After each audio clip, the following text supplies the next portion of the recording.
Now, what I wanted to do here was we mentioned that there's quite a few projects going on. So I thought that we could focus on two that you are most involved with and working on at the moment. So let's kind of shift gears right now and talk about the Göttingen IV Maccabees project. Sure.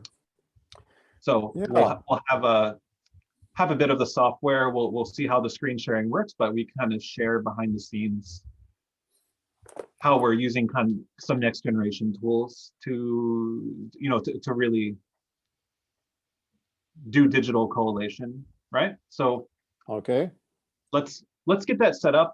But maybe just as you kind of work towards that, why don't you just tell us about the book in its Septuagint version?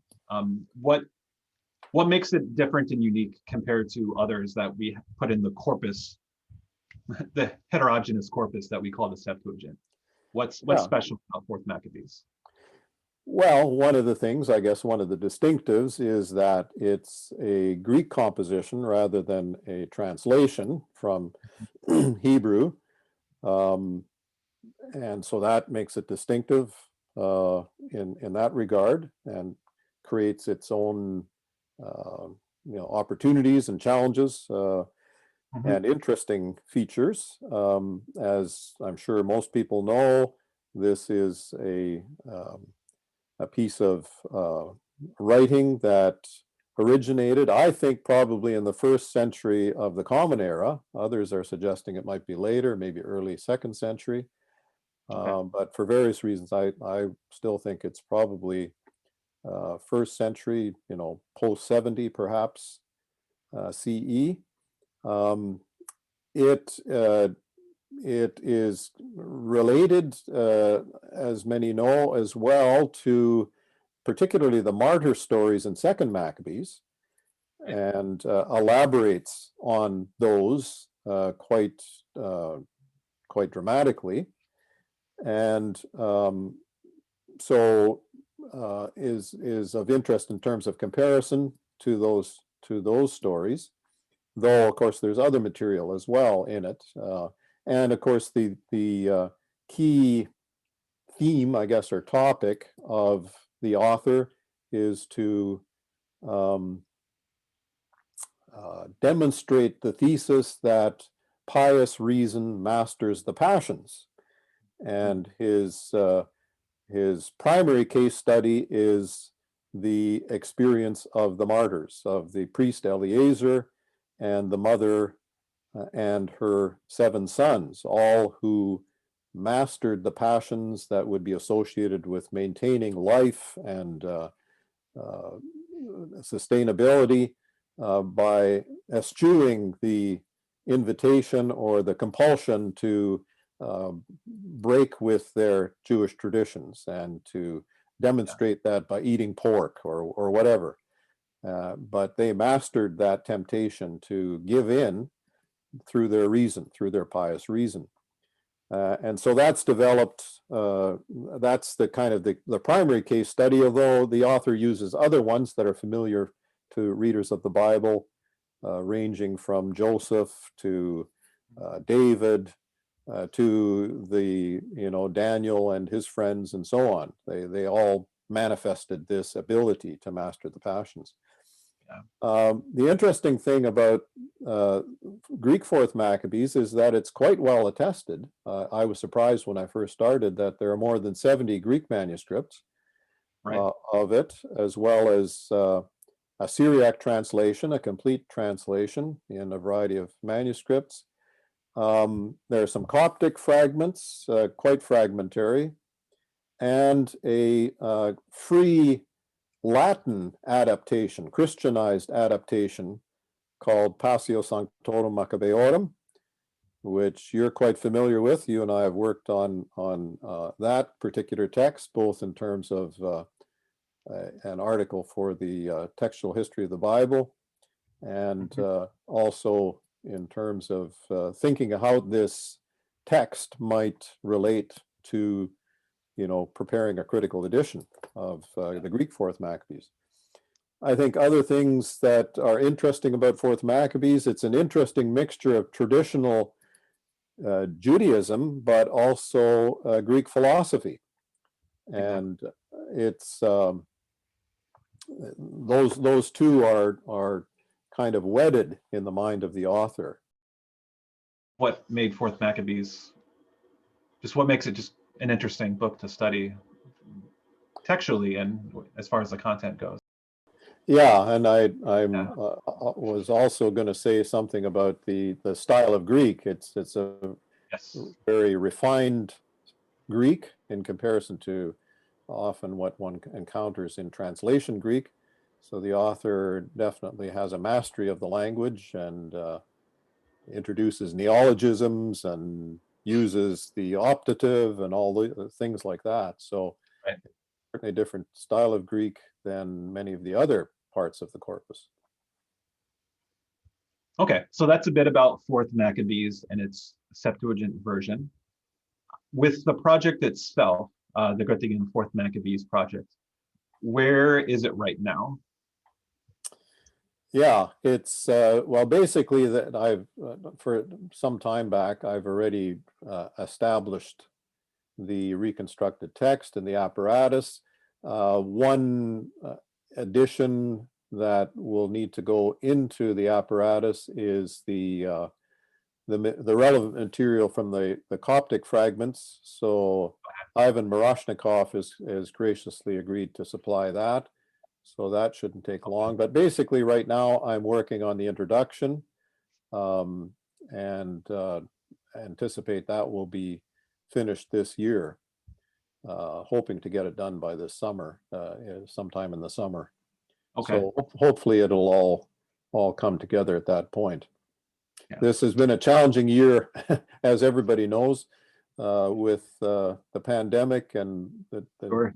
changes that has involved in terms of other responsibilities and commitments related to teaching and administration, and not to mention family life and things like that. So I had hoped by now to have finished it, but it looks like this summer is the target date. Very good. So I believe if you want to share your screen, maybe you could show us how we've used water that you can introduce to help overcome some of the challenges of making this kind of critical edition. Okay, so Here we are. what I've got on the screen now is the site of our web application developed in collaboration with Nathaniel Dykstra.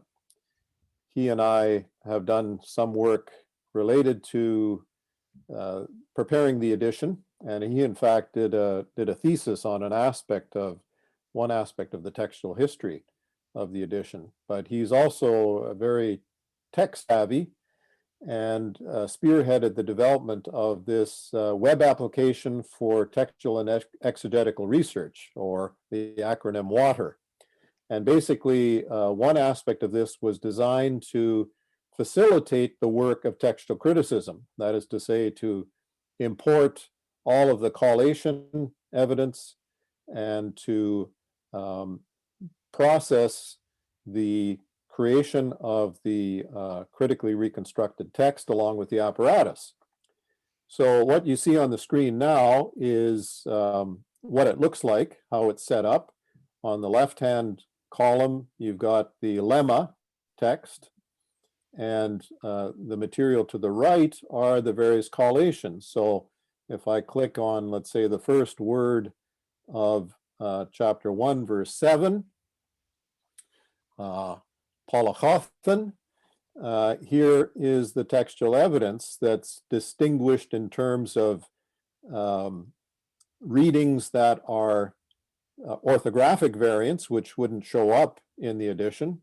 They're simply spelling issues, and ones that are substantive for in one form or another. So you can see that, and these orthographic variants are part of the database, but they don't show up in the output. You see the output at the top with the lemma, Polachothen, and then the variant is Pant Ach, a period, so it's abbreviated.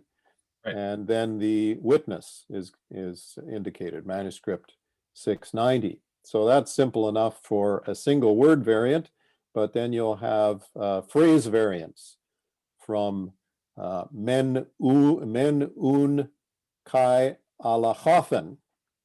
So that's grouped as a phrase. You can see the first and the last word of it. Mhm. And then the variant involves an omission due to homoeteloton. And so the manuscripts that feature that are listed, and then the tag homoiot is introduced, and the output, I hope you can see it on the screen, shows omission of men through to alachothen, and then the manuscripts, and then homoiot is indicated. Whoops. Yeah. That I unintentionally created a phrase, but I've now eliminated that. The next variant is the words men un, which has a Syriac counterpart, Dane. And so I can also hypertext anything in there, and I've included a note here which points to the collation book. So the Syriac was collated provisionally in Göttingen. I recollated the Syriac materials, but I note that the collator says de, namely translating it into Greek, the Greek equivalent of Dane, and then sy for Syriac. So, that's a way in which that's a tool. This is a tool whereby one can create a database with all the readings, organize them according to their categories of types of variants, and then create output that will reflect both the reconstructed lemma text, the Old Greek as best we can reconstruct it, and the apparatus of variant readings. And so I've generated all of that into a document that will serve as the heart of the critical edition. So that's just a quick little demonstration of this. And part of the challenge, I guess, of this project has been to develop this software or this web application. When I started the project, Nat Dykstra said, well, we can do a lot of this work using tools like the web and like, technology. And so that started a process which in one sense may have slowed things down, but I think in another sense created opportunities for the development of technology that could assist other workers, other researchers in this area. So hopefully this can be developed further, and others have expressed interest in this technology. We still have to make some adjustments to some of the code. It needs to be updated and that sort of thing, but there are possibilities for other application. All right, I'll stop with that. That's enough for now, I guess. Yeah, I mean, just to summarize about that, this is something that's been for several years now, right? It's a software tool that's being developed in-house, and it really, like you said, it takes a lot of upfront work to get it started, and there's still bugs there, but it brings together a lot of the tools in a powerful way that you can really make a database and move that straight to the output that you want, right? For different projects. And